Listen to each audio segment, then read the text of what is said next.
Welcome to a special springtime edition of Friday Night Fever. Morgan Vance, and he can bench press in excess of 95 pounds. That's maxing. Just one rep, John though. Playing basketball during the month of March is what it's all about. But then again, last time I checked, it's still February, meaning you got to win Thursday to have that chance. Wants to take your head off. Yeah, I'll tell you what, he's talk about Yeah, go ahead. Yeah, you can't get him out. Talk about tearing up your gums. That's the last time I tried that trick. Yeah, you know, Brian hasn't lived here for many years, but that does not mean that there's still a presence of Urlachers in the area. The Americans have had many high-caliber teams over the years, but never had any group reeled off 11 consecutive wins without a loss until last night. Well, let's talk a little bit about that. I mean, you don't look psychologically damaged at all. I know the boat took a beating, but the big question tonight, what is it about Kamaikan, whether it's football, boys, girls, basketball, and now baseball, softball, you just know they're going to make a run at state. It's a nice flashback. We can slow things down and repeat them. And I know you were in house last week, but I could definitely feel a sense of urgency as the playoffs. Sure, absolutely. That's reflective in this Fever 5. And if you missed Sunday's barn burner at Brown Stadium, I'll run through the highlights. It won't take long. Stay with me now. It's one of perhaps the fastest growing sport in America, but there's one catch. No boys allowed. No, roller derby is all about the ladies, and I caught up with a local band who have embraced its rough and tumble nature. We hit each other as hard as we can on the track. And love each other off the track. It may look like chaos, but behind all these smacks and whistles is an organized and well-rehearsed machine. That's the best part about it, is having different types of women and different strengths and all coming together to become this great team called the Atomic City Roller Girls. But exactly who are these Atomic City Roller Girls? I am a correctional officer. Process expense reports all day. Teach PE full-time. I work at a daycare in real life, so the aggression is just kind of an all-day thing for me. And yet what they do during the day is simply to pay the bills. Because what they truly live for is clocking out and immediately lacing up those helmets and skates. So you've got work, you have stress of being a mom and a parent, and I mean, it's a great release, and it is a little bit violent, but that's what's kind of fun about it. The feeling you get the first time a girl hits you hard, and you're just like, yeah, that felt good, and you're ready to get back. It's kind of like this game of cat and mouse, kind of like you win one, I win one. Every skater has been given their own derby name, and every skater has their own identity. My derby name is Kiss Fist. Total Shakedown. Durga?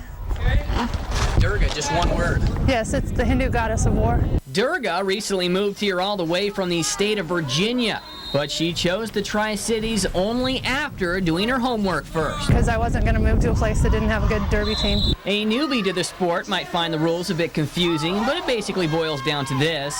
Each team has a jammer. And they make points through the track. So each person they pass on the opposing team, they get a point. But what's most fascinating is that players don't leave. Once they start, they become hooked. You just crave it and then you get like addicted to it. I have never played a team sport in my life, save for basketball in 4th grade. I never roller skated once until a year ago, and from day one I was sold. Even if it hurts, you keep coming back. But despite that physicality, the most endearing thing, it's the bond that's created while in the eye of the beast. And when you skate with people like that and you go through and you listen to each other, you know, you just start growing together, and, you know, just like a family, we're kind of very dysfunctional, but we all end up, you know, being, you know, together like a puzzle. This book is a true labor of love for Cougar fans out there. Thanks, buddy. Thank you. Appreciate it. Whether it was the failure to meet expectation, the media outbursts, addiction to painkillers, or even disappointments at the pro level, Intercepted again. Ryan Leaf has always found his peace here in Eastern Washington. Other than Montana, my true home, you know, this is really the best place to be because these people accepted me when we were a struggling football team. But by his junior year in Pullman, Leaf became a household name, and the Cougars were riding a national high. The stories I hear are amazing, and they bring me back to a time when it was so innocent, and this book does that too. The first book in a series of 2 others to follow, the title 596 Switch, refers to the final play Wazoo would have run had they been given the chance to upset Michigan. Against the #1 defense in the country, with arguably the #1 offense in the country, 26-yard line, for all the marbles for the granddaddy of them all. And though he looks back on that time with extreme fondness, Ryan admits to not holding anything back. In fact, he told me his biggest regret was not staying for his senior season, but that decision to leave early is now history. A second overall pick of the Chargers taken right behind Peyton Manning. The advent of the internet and an almost suffocating amount of hype and anticipation, which all added up. Maturing and being defensive in front of a national media when you're 21 years old in the NFL when you're not playing well was very difficult for me. Leaf admits books 2 and 3 will be even more painful to write, but even 596 Switch has its moments. This is me. This is unvarnished, truth, and sometimes it's difficult to read. Though you wouldn't have known that today at Signs Now in Kennewick. So much tribulation and stuff, but just get to meet someone like that and get to learn from their mistakes and from their successes as well. I know he hasn't had the best professional career in that, but a Cougar is a Cougar, and I'm a Cougar fan. A Cougar, always a Cougar. A motto representing pleasant memories that have never left. The Apple Cup '97, when the whole Cougar Crimson was on that field celebrating for us going to the Rose Bowl. That will stick with me until the day I die. And did I mention that Red jumped Rainier Beach for the top ranking in the entire state this week? I call them the sixth man. The Lions knew this place was going to be mad with disease. They're clever and loud. Winner takes the #1 seed into regionals next week. But before the highlights, Lions senior Johnny, Brandon Pocasongre's little sister suffers from a brain tumor.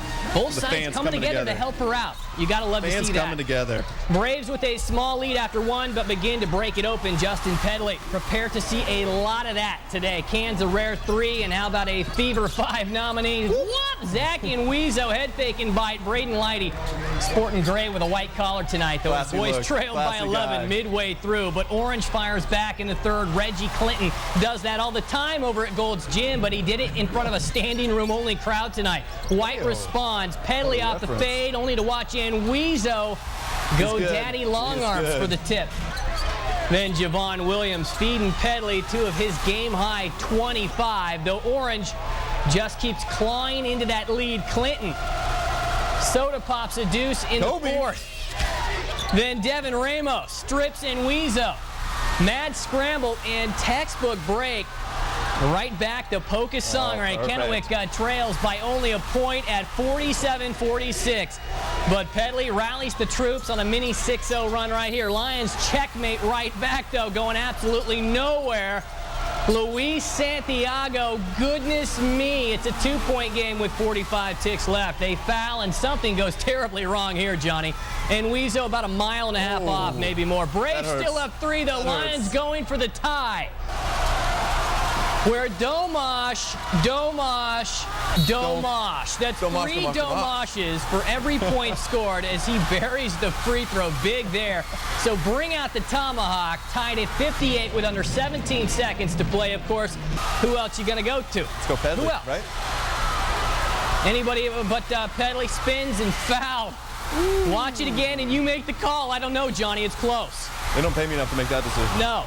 Stripes made the call, though. So the senior with .2 on the clock, he was a subpar 4 of 11 at the line at that point, but he only needed 1 of the 2, and he sunk it. Wow, maybe the best prep basketball game I've ever seen. What's going through your head right now, Justin? If you play tomorrow, make sure you make good plays and good blocks, okay? I will. Chances are you've come across Tyler Marquardt, if not pushing carts at his first job here at Walmart in Kennewick, then here. He's out. At Roy Johnson Field, hovering around the Lions dugout with messages like this one. Be on time, be aggressive, and you better play well tomorrow, boys. I don't want to see any losers, because if we win tomorrow, AJ will take you to Hubby's for a nice glass of pop. I think all the guys will say the same thing as I do. His pre-practice speeches when he's here are unforgettable. Older brother AJ coaches Kennewick, and their father Doc is a volunteer member of AJ's staff. And then there's Tyler, born with Asperger's syndrome. His disorder comes with its share of gifts as well. His organization and memory, he can recall, everybody's email address and cell phone numbers, just by heart. He remembers everybody that he ever meets. Tyler has many jobs: motivational speaker, umpire, buddy, and even Now batting for the Kennewick Lions, number 23, Dylan Wilbert. public address announcer. Yeah, I think he took it upon himself to do it. He grew up watching WWE wrestling, or WWF wrestling, so that was kind of his first deal as far as seeing the guys on there talking and stuff, mimicking some wrestlers as far as their monologues. He's the original voice. He knows himself as that, and that's what we call him. He's the original voice. You don't get nervous at all, do you? I'm not nervous at all. I'm just confident in my job. I'm confident in my job. I know every name, say now batting, leading off, don't give out too much information. Tyler admits his voice has gotten better over the years, less stuttering and easier to understand. But down on the field, he's never been hard for these guys to understand, and always a comedian. Ty, when you come up, we're singing Splish Splash. Splish Splash, taking a nap on a Saturday night at the Wise Bait and Pasco every night. He'll get on us, and he'll tell us we need to play better. Mainly, it's not getting picked off. Don't get picked off. Don't say, he's out. You say, okay. And Mark, you don't ever see, seeing Fudge slowing guys. Reminds me of the Mariners, like Dustin Ackley. Ty, you get it. Lines on three, all right?